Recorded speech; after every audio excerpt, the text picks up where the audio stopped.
Buenas Tech Junglers, Felmar here. Welcome to Tech Jungle. Realme is one of the quickly growing tech brands on the internet. The company is gradually releasing budget phones and developing to mid-range up to flagship, with some accessories like earphones and power banks. Realme is now entering artificial intelligence of things with their smart Android TV. Realme Smart TV is an entertainment device with several features, and you'd expect from a modern TV, like built-in Chromecast, Wi-Fi connectivity, Android TV OS, and more. Inside the box, you'll find the Smart TV with a power cable. Inside the plastic comes the remote with two AAA batteries, two plastic stands, and the screws. You also have the documentation, but no wall mount is included in the box. The TV is slightly heavy, and the design is neat. It has a slim bezels or borders of the display with a thicker bottom that houses a LED indicator, the IR receiver, and the logo. The shell and the TV stands are made of plastic, but it holds the TV firmly in place. There are the ports and connectivity in the back. Located on the left side, you get the 3 HDMI ports, 2 USB 2.0 ports, a digital audio out, AV input, LAN or Ethernet port, and the antenna. As for wireless connectivity, you will have the Bluetooth 5.0 and Wi-Fi connectivity with 2.4 GHz bandwidth.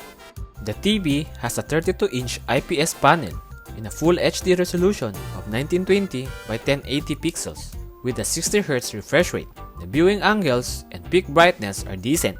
When watching TV from a sharp angles, the viewing angles are entirely enough with a little color shift.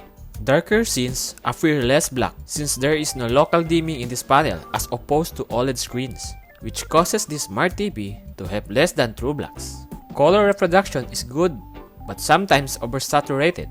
However, you can adjust the picture quality to your liking in the settings. You have access to the standard controls for brightness, contrast, saturation, and sharpness, as well as more complex choices for gamma, white balance, and sophisticated color tuner. A very convenient screen is using HDMI to connect your laptop and extend your display. It all appears clear and readable. The display and picture quality is pretty good for a budget TV. The TV has 2 pairs of bottom-firing speakers with Dolby Audio supported. The audio is surprisingly powerful, loud, and clear with decent bass.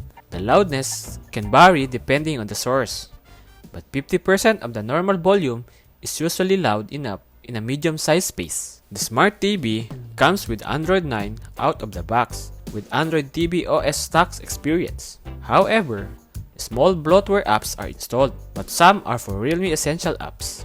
You could access pictures and sound settings on the fly from any input or app. In addition, the UI is easy to use.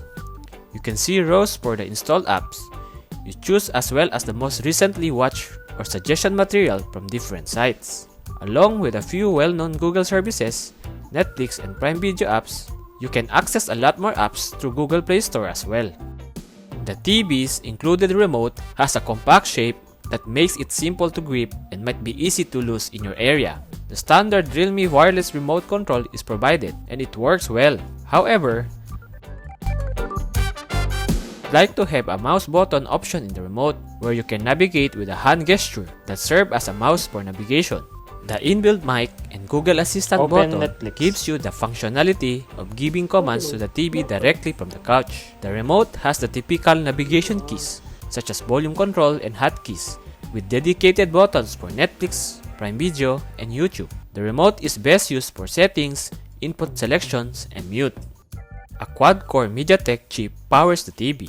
You get 1GB of RAM and 8GB of internal storage, and some of the space is taken up by the official Android TV 9 OS. The TV boots up in approximately less than a minute to the home screen, which is typically the speed for an Android TV. But after that, if you turn it off and on with the remote, the TV turns back on quickly from standby mode. Operating the TV is smooth, whether using the UI or watching content. However, There is a bit of minor or small glitch when switching or navigating to more recent apps. The voice assistant occasionally responds with a tiny lag. The TV's built-in media player is fairly impressive, and it could play most of our test videos in various codecs without any issues, except for 4K quality or resolution. It has a Chromecast built-in and lets you cast content to the screen from compatible apps on your phone or tablet. Given that this TV is a full HD screen, a few people would not mind it. Beyond that, there were no other obvious problems to mention. Realme Smart TV establishes itself having a strong speaker, an improved remote, and a slim bezels. I agree, the display is at the best and passable. In conclusion, you should consider the Realme if you want a budget TV that can fill your living room. You can get the Realme Smart Android TV 32-inch at the price of $9,990 on their official e-commerce stores. You can also purchase it on their official retail and partner stores nationwide. If you like this video, please consider subscribing and hit the bell icon to receive notification. I'm Felmar, and I'll talk to you next time.